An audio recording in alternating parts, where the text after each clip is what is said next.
ओम नमो भगवते वासुदेवाय नमः। तो आज है 25 जुलाई का दिन और ख़ास कर आज है एकादशी। कौन सी एकादशी? देवशयनी एकादशी।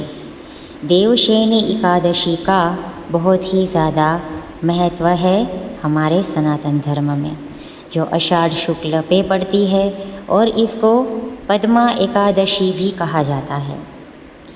तो देवशयनी एकादशी की आज हम पौराणिक व्रत कथा सुनेंगे। वो इसलिए क्योंकि जिसने भी एकादशी का व्रत रखा है उनको व्रत कथा भी सुननी चाहिए। बहुत ही मंगलमयी और शुभकारी साबित होती है अगर आप एकादशी के दिन एकादशी की व्रत कथा यानी कि उनका महात्म्य सुनो।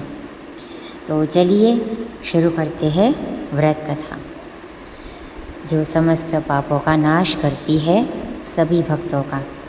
धर्मराज युधिष्ठिर ने कहा, हे केशव, आषाढ़ शुक्ल एकादशी का नाम क्या है? इस व्रत के करने की विधि क्या है और किस देवता का पूजन किया जाता है? तो श्री कृष्ण कहने लगे कि हे युधिष्ठिर, जिस कथा को ब्रह्मा जी ने नारद जी से कहा था वही मैं तुमसे कहता हूँ। एक समय नारद जी ने ब्रह्मा जी से यही प्रश्न किया था। तब ब्रह्मा जी ने उत्तर दिया कि हे नारद, तुमने कलियुगी जीवों के उद्धार के लिए बहुत उत्तम प्रश्न किया है, क्योंकि देवशयनी एकादशी का व्रत सब व्रतों में उत्तम है।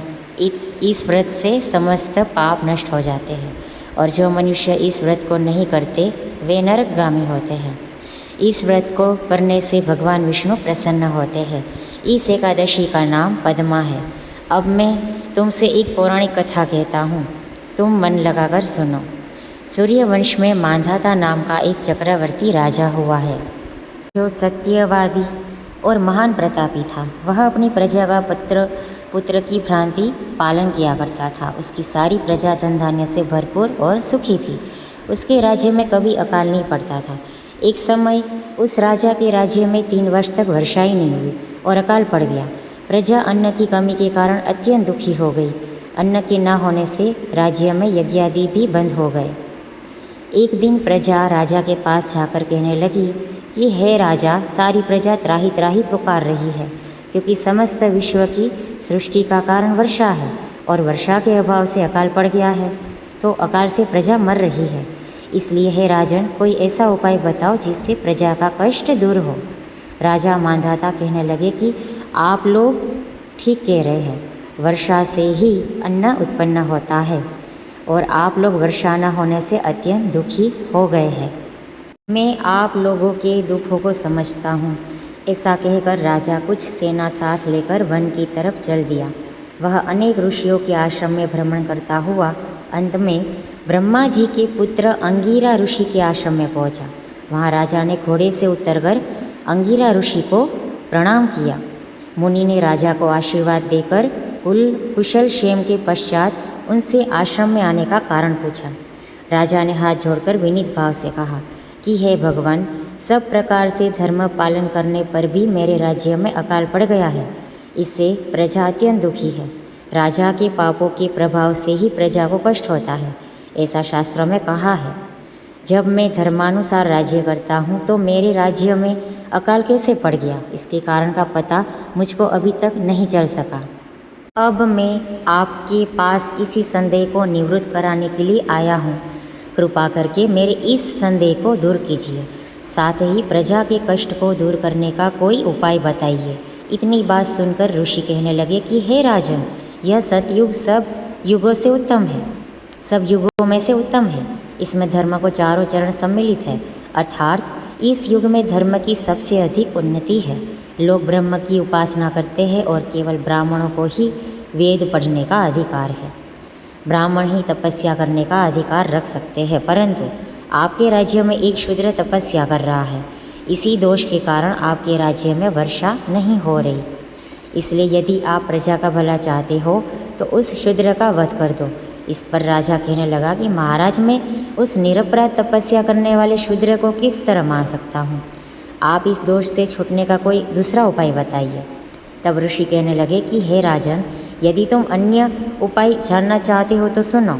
आषाढ़ मास के शुक्ल पक्ष की पद्मा नाम की एकादशी का विधि पूर्वक व्रत करो। व्रत के प्रभाव से तुम्हारे राज्य में वर्षा होगी और प्रजा सुख प्राप्त करेगी, क्योंकि इस एकादशी का व्रत सब सिद्धियों को देने वाला है और समस्त उपद्रवों को नाश करने वाला है। इस एकादशी का व्रत तुम प्रजा, सेवक तथा मंत्रियों सहित करो। मुनि के इस वचन को सुनकर राजा अपने नगर को वापस आया और उसने विधि पूर्वक पद्मा एकादशी का व्रत किया। उस व्रत के प्रभाव से वर्षा हुई और प्रजा को सुख पहुंचा। अतः इस मास की एकादशी का व्रत सब मनुष्यों को करना चाहिए। यह व्रत इस लोक में भोग और परलोक में मुक्ति को देने वाला है। इस कथा को पढ़ने और सुनने से मनुष्य के समस्त पाप नाश को प्राप्त हो जाते हैं। तो इस तरीके से देवशयनी एकादशी की व्रत कथा समाप्त होती है। तो आप सभी मेरे साथ मिलके बोलो जय जय श्री राधे। ओम नमो भगवते वासुदेवाय नमः। आपने व्रत कथा तो सुन ली, लेकिन आप गाय माता के दर्शन करते करते ये भी सुन लीजिए कि आज के पूरे दिन आपको मंत्र जाप भी करना है।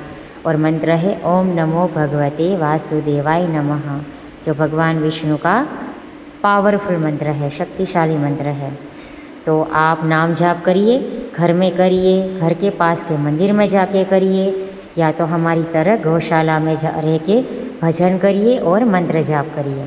बहुत ही मंगलकारी रहेगा आज का दिन अगर आपने इस तरीके से किया तो अब मैं इस वीडियो में विराम लेती हूँ। मैं आशा रखती हूँ कि आप सभी को मेरा ये एकादशी व्रत कथा का वीडियो बहुत ही सुंदर लगा। और अगर सुंदर लगा है तो कमेंट में लिख दीजिए ओम नमो भगवते वासुदेवाय नमः। तो मिलेंगे नेक्स्ट वीडियो में। तब तक के लिए जय जय श्री राधे।